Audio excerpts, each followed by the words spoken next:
Welcome everyone to the Med Spa Accelerator Podcast, brought to you by Everable Marketing, the go-to resource so you can get the latest hacks and best practices to market and grow a profitable medical aesthetics practice.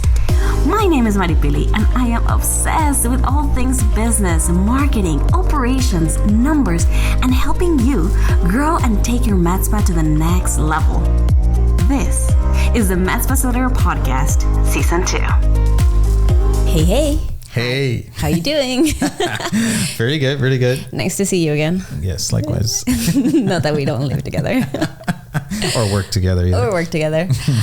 Oh my gosh, I'm excited about this episode because we're going to be talking about events and how you can advertise for a holiday event the smart way.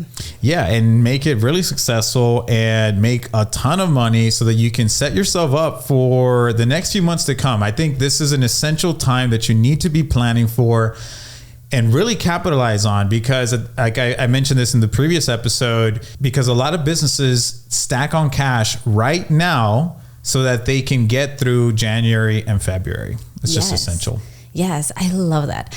And so before we get into it, today we're going to be talking all about how you can plan your event, some of the best tips and tricks, as well as how you can actually advertise it and market it strategically so that you can make the most out of it. But before we get into that, you know what to do. Make sure to subscribe to this podcast if you haven't just yet. If you've been listening to us for a while and you like this type of episodes, we would really appreciate a review. So wherever you listen to episodes, go ahead and leave us a comment. But if you're also a video type of person, which I am, I would love you to. I didn't know that about you. No. Make sure to check us out on YouTube. Subscribe there. Hit that notification bell and leave us a comment, any questions that you might have.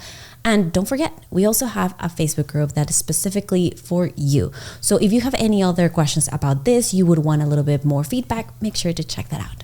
So let's get into it. So what are the things that we can do right now so that we can make sure that we have a successful event for the holidays? Okay, so first off, I want to start with the power of events and actually defining an event, because I feel like depending on how long you've been in the industry, then you might see events a little bit different. For sure. And so event, when we talk about it, like most people just think that it's something that they have to create inside their practice. Like they have to have the balloons and the food and the music and have people come in for one night. You forgot the drinks. Oh, super important. Very important. The drinks. Yes. Very important. Have some drinks. It'll definitely make things flow better. And you have people come into the event and you have to host something along the lines. It's mainly for brand recognition, and then that's about it, right? You might make some sales here and there, but I feel like we need to redefine what we think of events. And so the great example that I have is Prime Days. We all pretty much know what Prime Days are. Amazon has created this whole event, an actual event through these Prime Days, and it's actually a virtual event. Yeah. They don't host anything. There's nothing special going on. They just chose a series, like, what is it, 1 or 2 days? I think it's 2 or 3 days. Yeah. And at the end of the day, you just go and buy stuff. I mean, stuff is on promotion and then you just go buy it and that's it. Yes. I think one of the big things or changes that they've done, I don't know if they did it last year, but this year as well, is that they did add a virtual aspect to it, like virtual events. So they had their influencers go live with their favorite products. And they did that, I think, like a week or two in advance, actually. Like every day they would give you like, almost like TV, where they would give you like the times and stuff when somebody would go live so they can show you their favorite Amazon products. And so they did that to create anticipation, right? Yeah. And letting you know, like, this is going to be on sale, this is going to happen. And you can do the same effect of this for your business. For sure. And that's what we're going to be talking about today. Yeah. And so at the end of the day, to sum that up, it's like, it doesn't necessarily have to be the hors d'oeuvres and the drinks and the music and the party. You know, just sum it up. It doesn't have to be the party. It can essentially just be this, let's just say, an illusion where a series of days or a day that you choose where you're going to have a series of promotions. And if people come in for a consultation during the series of days, then they'll get a special price on whatever it is that you want to have a special price on. Yes. At the end of the day, that's what it is. Exactly. And so the first thing that we need to do in order to kind of make this shift as well is to set up measurable and realistic goals. Mm-hmm. And I say this because instead of focusing into the party, we're gonna shift the focus into actual like revenue. What do we want from this event? And we need to make sure that we're setting those like realistic and very measurable goals, right? And not just for yourself. Needs to be communicated to your staff as well. Everybody needs to be on the same page as to, hey guys, like where are we going? What are we going to do? And what is the goal that we're going to strive towards, right? Yes. So there has to be clear expectations in every step of the way so that they can know how they can help in this whole process. Mm-hmm. And I'm actually talking of like actual numbers that you can put up in like a quick spreadsheet even, or in your break room, whatever that might look like. I know some clients have a whiteboard and they literally just go and they have like the different categories, and every time they get a sale, they go and they jot it down, and it's just cool because it's big, it's visual, everybody sees it, and it builds momentum, it gets people excited. Yeah. Well, who did we go to that they had like a little, it looked like a thermometer, and like every time they had a membership, they would go and like color it in. Yeah. And I can't recall a specific client that did it, but I know in where I used to work almost a decade ago, it was in a local magazine. They had something like that on a whiteboard, and I always thought it was pretty cool. Yeah, it kind of adds like a little team to your efforts, and that's what you want from your staff. At the end of the day, you want all of them to work together towards this one goal, and that can do that for you.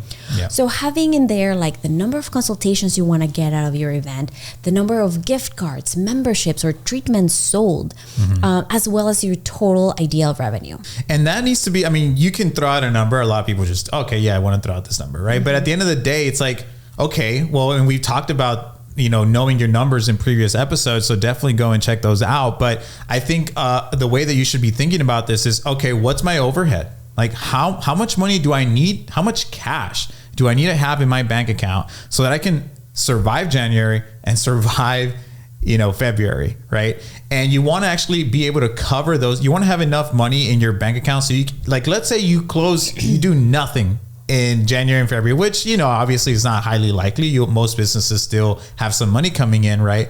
But you want to plan for worst case scenario, and I think that's actually a good way to think about it. And that's one of the goals that you could potentially set. How much money do I need to make in these November, December so that I can make sure to cover my expenses for January and February? And I think that's just one like easy, quick way. If you want to put a number to it, right? That's how you do it. Another way to go about it is like, if you know that specific machines or a specific treatment is most popular during this time of year, but then in come summer and you don't get as much sales out of those, you want to make sure like, how much do I need to make for me to be able to pay for that machine, even if it's completely down during the next few months. And so, you want to, obviously you're planning all this stuff in advance, right? And so you want to ensure that you just plan everything. We briefly talked about this in a previous episode, right? Yes. But we keep highlighting it because it's the most important thing, And we've seen it again and again. We've even been guilty of this, where you're like, it's already September. What am I doing? We need to plan these like right now. For sure. So here it is. If you needed a sign to start planning for your holiday season, this is it. Like, just do it right now. Definitely. So specifically, what are the things that we need to be planning for? So first off is, what is going to be the structure of your event? Are you going to have a virtual or an in-person event? Are you going to have a mix of both? Are you going to add free demos to this? Are you going to have a presentation with a rep that is actually coming in? Are you going to have free consultations during the time of your event? Are you gonna have a limited seating, or are you gonna be opening it for the entire community? Sure. Are you gonna have a 1 day versus a full week or a whole month? Yeah. So like making sure that all of these things are defined, and not just you, the owner, knows them, but your entire team. And I just say that I'm going to keep repeating that. Yes, because please. Everybody knows it. For the people in the back. Everybody knows it. Everybody knows that they need to do it, but yet they just don't do it. Or they forget, or maybe they tell part of their team, but they don't tell all of their team. You know, I have been guilty of this, that sometimes as a business owner, you know what's happening in every single aspect of your business, but then you don't know what your team doesn't know. Yeah. And they don't know to ask questions because they just don't know. Yeah. So making sure that you over communicate with them. It's the worst, but it happens all the time. It happens all the time. So if you've been guilty of this, don't feel bad about it. Let's just do something about it and start over communicating. What are your goals? What are your plans? What would it look like? Set everything also in writing. People learn different ways. So being very visual really helps. Have it written down in a Google Drive that they can access. Print it out and have it in the staff room, in the front desk, in Post-its, whatever works for you and your staff. Yeah, definitely. I think that's a big, easy win. Print out everything. Have your staff put it next to their computer in the front desk. Put it in the break room. Do the banners. You know, like if they see the banner with what the promotion is going to be, I'm sure they won't forget, right? But those are just some quick things that you can quickly do and make sure that everything's planned out and that everybody knows what that plan is. Now, second to that is that you want to make sure that you plan out your incentives and the specials that you're going to be having for this event or this promotion, right? So I think this is actually the most important part for your event to have success. And so if you haven't already, in season 1 of this podcast, we actually talked about events and the incentives that you need in every single part so that people can keep flowing through and you get that sale. So I think that is episode 36 and 37, if I'm not mistaken. That's correct. And so incentives are important because you want to incentivize people to take action, right? And so in every single step of this event and this funnel, whatever you want to call it, you always need to be asking yourself, what can I do to encourage someone to take the next step forward, right? So whatever that might be. So incentives for RSVPing, incentives for showing up, incentives for purchasing, incentives for inviting a friend, right? Like those are all to leave a review. Yeah, to leave a review. Like what is it that you want people to do? So write all that stuff down. I want them to buy. I want them to show up. Like even the most simple things, right? I want them to have a great experience, right? You know what I mean? Like, and then how can you attach an incentive to every single one? And it doesn't always have to be, oh, I need to give them this, right? But it can just be some kind of overall experience, right? That is going to make them say, oh yes, like that's great. I want to take the next step forward. Even as simple as when they walk in, I say, hey, how's it going? Like you must be Maripili. We've been expecting you, right? Like, can I get you a glass of water? Like that's an incentive for them to say, oh, this was a great experience. I'm then going to leave a review, right? That I just had a great experience, right? So it doesn't always have to be like something you give them, but it can just be an overall experience that you've engineered in such a way so that they can have the best experience possible. And them having the best experience and feeling great, of course, it will lead to them buying from you. For sure. Which is what we really want, right? Now, adding to that, you also do want to have a great offer attached to what you're doing and offer it for a limited amount of time, right? It is only during your event that they can get the best promotion ever. Sure. Make it feel special, just like Prime Days, right? We go back to that example because they've done such a great way of us knowing that it is only throughout this time. They even have a little timer, right? Yeah, they have the timers. You have 30 minutes left. And I guess the moral of the story here, guys, is like, well, one of the things to it is don't reinvent the wheel. Like you can draw inspiration from other businesses that are not in the same industry as you, right? They've obviously figured it out and they're doing something right. And you can adopt some of the things that you've seen Amazon or any other company do and implement them in your business. They will work, right? Yes. And so another incentive that you need to plan for, like I said earlier, and I'll highlight this one a little bit more, is how can I incentivize bringing a friend or family member? We know that in order to get more revenue, one of the ways is to get more people. Yeah. And so how can you get more people to come into your event? And so, I mean, it could just be as simple as like, hey, bring a friend, both of you will get an extra 5% off. Or, or you'll get this one thing. Yeah, nobody wants to go to an event by themselves, especially if it's an in-person event. So if I'm already bringing a friend, but I also get something extra, hey, I'm going to call a couple of my girlfriends and let's just all go together to the event. Everybody gets a $50 gift card or something along those lines, right? And so those are just some easy, quick, simple ways that you can motivate someone to invite someone, right? And like, I think part of that is like, you're already spending the money to advertise to this specific person. You can multiply that exponentially by then encouraging them to bring someone else that maybe didn't see your ad, but they're free advertising. That's free advertising for you. I love that. Now, of course, we've kind of touched on this about the staff training, but we'll kind of talk about it a little bit more in depth right now, because you definitely want to make sure that you are training your staff for this specific events, right? You want to set expectations for them. You want to set up some guidelines as to what are they supposed to be doing throughout the entire event, before and after, and maybe even include an incentive for them. Kind of like what we were talking about, maybe like the whiteboard is a part of it, but it doesn't have to be something crazy. It could just be like a pizza party afterwards. Whatever makes sense for your culture. Yeah, it could be something along those lines. We've had other clients where what they've done is like, hey, every time there's a sale for this particular service, X amount of dollars get added to a pool. And at the end of the event, the pool gets divided among every staff member, right? And so honestly, that could be an easy one that could be quickly implemented, but don't pass up on this, because honestly, again, the same as you incentivizing patients to come into your practice. If you incentivize your staff members to do a better job, well, guess what? They will do a better job.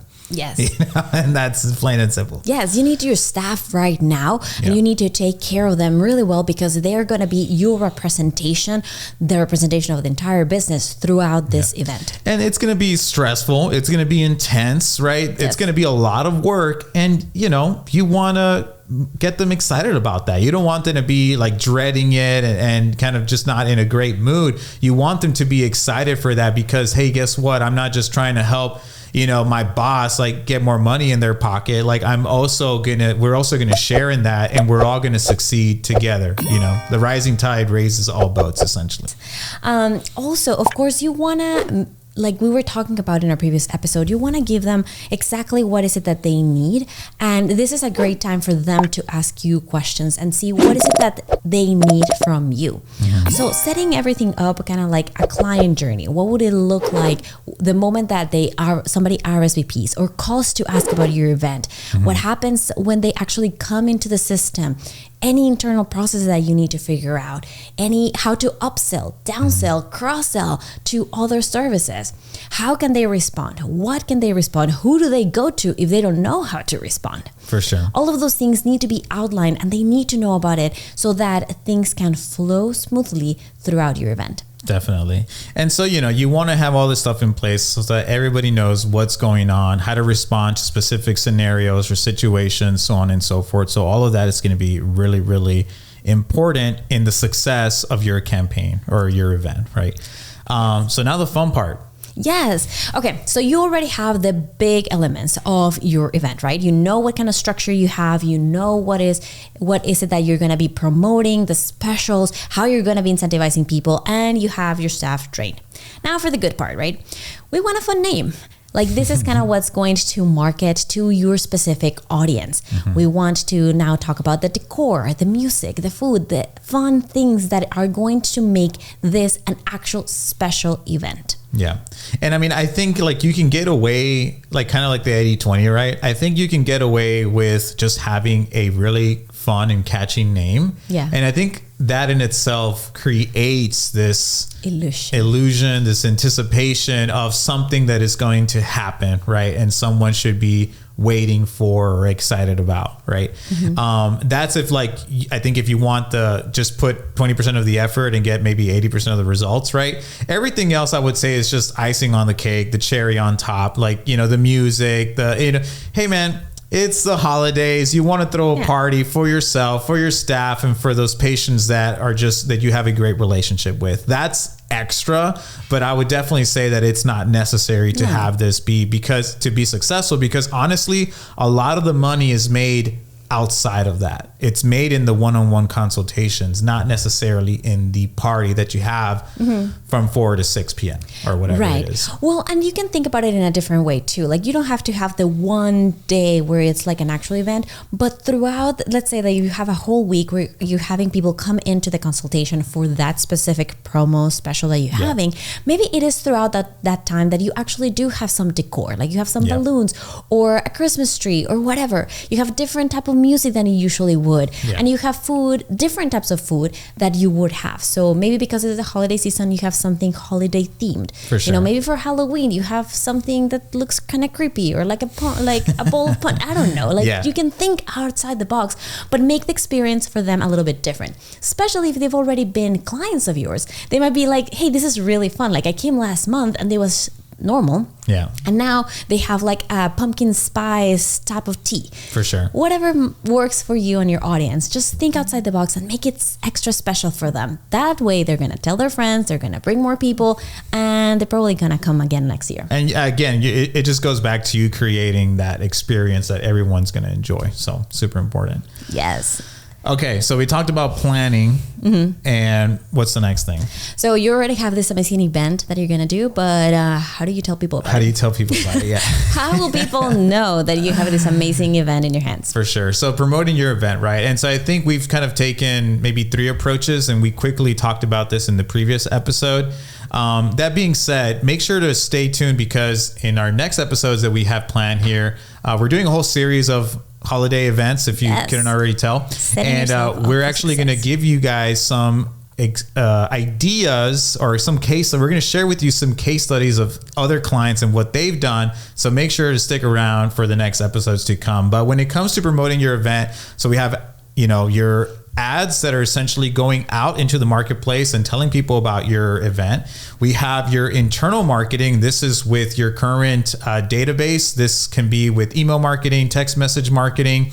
Both of them, you should definitely be doing that. Internally, I would also say how you start the type of brochures and flyers that you already start putting in your office, so that when people walk in that are coming in for a regular consultation, you start building anticipation and knowing, hey, what's going on. Now, this also means your social media accounts, right? Yes. You might change the banner of your Facebook fan page with already letting people know that you're going to have these special promotions or these events. It could just be the name of the event and a themed cover photo. Right. And that could actually be like, hey, stay tuned for the special promos and prices that are going to be announced X day. And you're building anticipation for that, which people obviously get like really excited for, and you start building this kind of buzz. But the third thing to that, I would say, it's like the type of promotion that you're putting outside of your office. And so we quickly talked about this in the previous episode, where we were saying that you can leverage your community, other local businesses that are in your area, to do some cross promotion as well. I love that. You did that perfectly well. I don't know what else to add to that. Let's maybe go a little bit more in depth into each one of these. So first off, of course, you want to advertise, right? I would say that your internet presence here is going to just add into the whole promotion of your event. Now, you do have to set your expectations a little bit different when it comes to advertising, because you are advertising to a cold audience. So they might not know you just yet or well enough to actually go to an event or just buy something online like that. But it is going to help overall to get more people to see what you're currently doing. And so I think the biggest thing here when it comes to advertising, like we've said before, it's like you're competing against everybody else for your market's attention and wallet, money. Right? And so at the end of the day, you want to have an offer that's going to be extremely attractive. So the more irresistible it is, the more you're going to get people coming your way versus someone else, right? And so that's obviously going to be super important. And then once you have that, start putting it out there, right? Yeah. You can put an ad around it. You can start creating social media videos about it. You can start, doing social posts, whatever. Obviously, like we said before, put some brochures in your office, in the different rooms. And then part of the cross promotion is that you can start putting those same flyers and banners in other businesses with their permission, right? You can even ask them if they are willing to do some kind of cross promotion as part of their package, right? Hey, be part of the event somehow. Yeah, be part of the event somehow. Hey, if you sign up for this treatment on Black Friday, you're also going to get 10% off at this other local business. And it's just a partnership that we have together, and vice versa, right? And so that's going to be super something easy that can be done and reach a lot more people. Yeah, and just reach their audience, and at the end of the day, the audience overlap, and so it's a win-win-win situation. Now, of course, you want to make sure you are using your internal list to give you the best results, and so emailing them and texting them is going to be key. But also, everybody that is coming in through your office already should know what is going on, what is going to happen, and so not only do you want to have like some sort of flyer or poster that they can see, but if somehow you have something that they can take home that is different from your usual just like quick flyer, it could be like a candy cane, whatever, they will more likely remember that and then come back to you. Mm-hmm. Yeah, and so that also opens up the opportunity for you to be sending out follow-up, reminder sequences, all the things that you need to do to, again, get people excited for this event, and then letting them know, hey, this event is going to happen. Get ready, right? Yes. And so and then once it opens up, then they can obviously buy online, they can call you, they can set up the appointment, so on and so forth. However you want to structure that, it's going to be super important. Yes, this is going to be super important because, again, it is a time of year where we're very busy, so you have to have that constant communication and reminding them that this is happening. Yeah, because you're competing for their attention, and so you want to remain top of mind. Yeah, right? There's going to be a lot of parties going on, a lot of things other to businesses doing promotions. Yeah. You're not the only one that's doing that promotion. Gifts to buy, things to do, food to make. For sure. So a quick recap. Number 1, set your goals. Number 2, plan in advance in regards to every single detail, right? Advertise and market using your, advertise, just straight up advertising, your internal audience, right? So this is your emails, your text messages, the people that are walking in through your door, setting up strategic partnerships with local businesses, right? And then obviously your social media, right? You already have a following, leverage that following as much as you can. And this will set you up to have the most successful event possible. And if you want more details into how we do this and that, definitely go check out episodes 36 and 37 from season 1. And that'll give you a very clear picture of how we do everything step by step. And it'll give you a game plan. But this episode was definitely geared a lot more towards the holiday season and what are some things that you can do so that you can actually start pushing this forward and make it happen. Yeah. And of course, stay tuned because in our series, the next episode, we're going to be talking about how to make the most out of your event, especially if your event already happened and you didn't get the results that you were looking for. What can you do then? For sure. All right. So hopefully you found this episode insightful and we'll see you all on the next one. Bye-bye. Bye.